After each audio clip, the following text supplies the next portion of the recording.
Ladies and gentlemen, my name's Stryftek and I'm here to ask and answer one simple question. Is it worth your time? On trial today.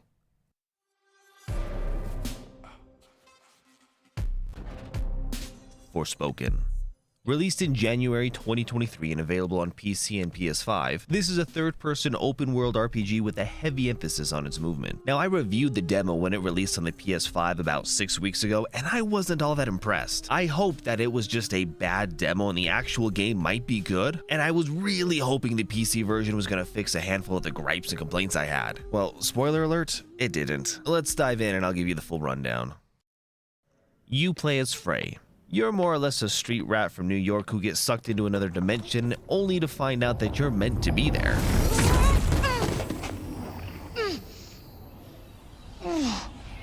It's your very typical hero's journey story. Now that's not a bad thing. The hero's journey is present in many beloved franchises. Star Wars, The Matrix, Lord of the Rings, Harry Potter. Be sure you're subbed for Hogwarts Legacy content. All of these take the hero's journey and spice it up just enough so it's not super obvious. Forspoken actually does the same. It's an obvious story, but it's a good story. The problem and what makes this absolutely unbearable is the delivery of said story. Here, take a listen. We can speak freely here. I am Odin Keen, daughter of Robian and Callista Keen. Well, I'm Frey Holland, daughter of who the F knows. I don't know how to respond. It's okay. Boring story. I'm over it. Liar.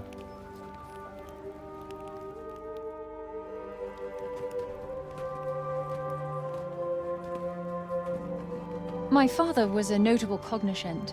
Cognizant? Cognoscent. You say tomato, I say tomato. Tomato, tomato. You are very strange, Frey. The pacing of this dialogue is horrendous, and it never gets better. This, coupled with their old school approach of serving you up a cinematic every 6 feet, completely ruins any chance the story has of catching you. This is how Kingdom Hearts would do their story back in 2002. 10 steps, cinematic. 10 steps, another cinematic.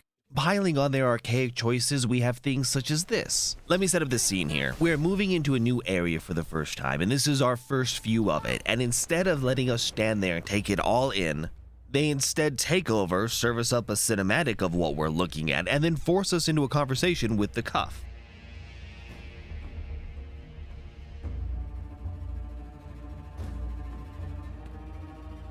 Hey, Cuff.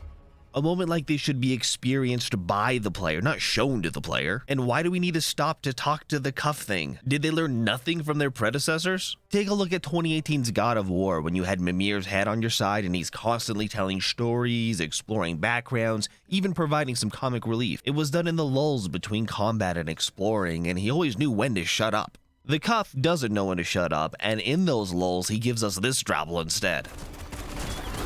Needn't have worried about you coming out of that one unscathed. Aw, you were worried about me? Only in as much as I'm done for if you get yourself killed. Take those conversations you force us to stand still with and put them into these lulls. The random banter between you and the cuff is so bad that there's actually an option to turn off that chatter. Yeah, the game makers themselves hated it so much they gave you an option to turn it off. Now, there was a few times they did decide to chat, and it was during combat, and while I wholly welcomed it, the audio balancing is so bad you could hardly hear what they were saying. What's a rap sheet? Excuse me? A rap sheet? You said it was one of the two things you had. Well, I did some things that were against the law, but I had to do them to survive. So yeah, it's a good story, it's just very badly presented. Freya has magical parkour and can control fire, earth, and other elements. On paper, it sounds like you should be the Avatar. However, their execution was closer to a bunny rabbit on crack. You hold a button to enter the parkour dodge mode, and you just start dashing around everywhere, bouncing off everything, and doing the same flip over and over again. It's like the game's constantly trying to predict where you want to go, and it is always wrong. Especially in combat, it's always putting me into harm's way. Now supposedly you can hit that button again if you want to force a dodge, and that works as well as the closed door button on the elevator. So combat is always a frantic mess of not going in the direction you want, trying to dodge, and being hit by attacks you swore you dodged. But then we add in the combat itself and it just exacerbates the problem. Most skills you use won't animation cancel for a dodge. So if you start to cast something and then decide, oh nope, I need a dodge, you can't. The icing on top of all of this is the general flow of combat. Normally this isn't even something you notice. Look at games like God of War, Ghost of Tsushima, Devil May Cry. You're constantly swapping weapons and skills and stances and dodging, and all of it feels really good. You always feel in control. I chose these games specifically for this comparison because of how frantic their combat can get. Forspoken doesn't have a flow. Now I brought this up when I reviewed the demo and I crossed my fingers that maybe having keybinds on a PC would fix this. And while it does help alleviate the issue, it doesn't fix it. What it comes down to is each ability feels like it's its own separate entity. Like if this was a third-person shooter, each ability would be its own gun. Different ones accomplish different tasks and you'll swap between them as needed. But in a third-person shooter, you're not really doing combos with these guns. And that's what Forspoken's missing, the ability to combo between these abilities. They give you this magical parkour that's supposed to be very fluid, but then they force you to stand still and not cancel your abilities, and then give you no way to really combo between abilities. Now there is some support magic. Some of these spells will bind people in place, some of them will buff your abilities, some of them are traps or bombs. But going back to the analogy of a third-person shooter, this is your grenade and your flashbangs and your smoke grenades and so on and so forth. It's just utility that gives you time to swap to a better weapon for that situation.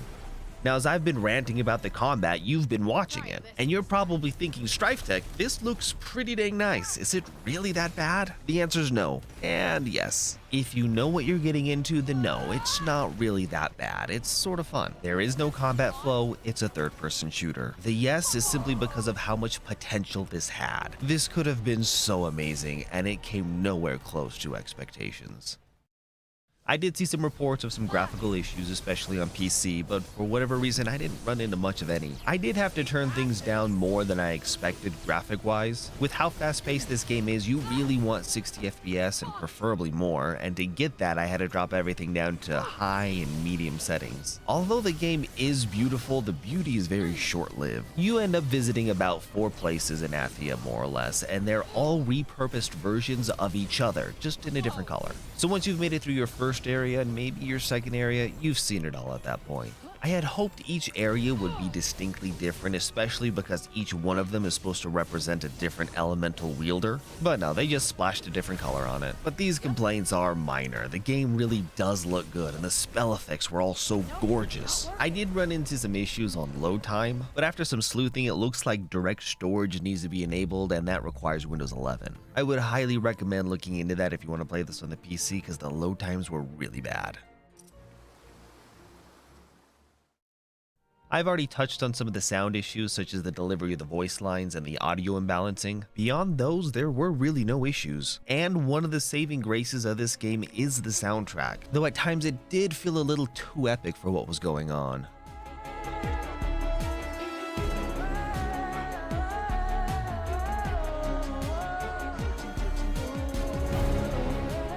So, is it worth your time? If you can pick it up for free on Game Pass or whatever PlayStation subscription service is, then yeah. Otherwise, I wouldn't recommend spending your money on this one. But lucky for you, you don't have to take my word for it. There is a demo available for you to play. So if you think you might enjoy this or just want to try it, go download the demo and give it a shot. Then jump in the comments down below and tell me how right I was. After you subscribed, of course.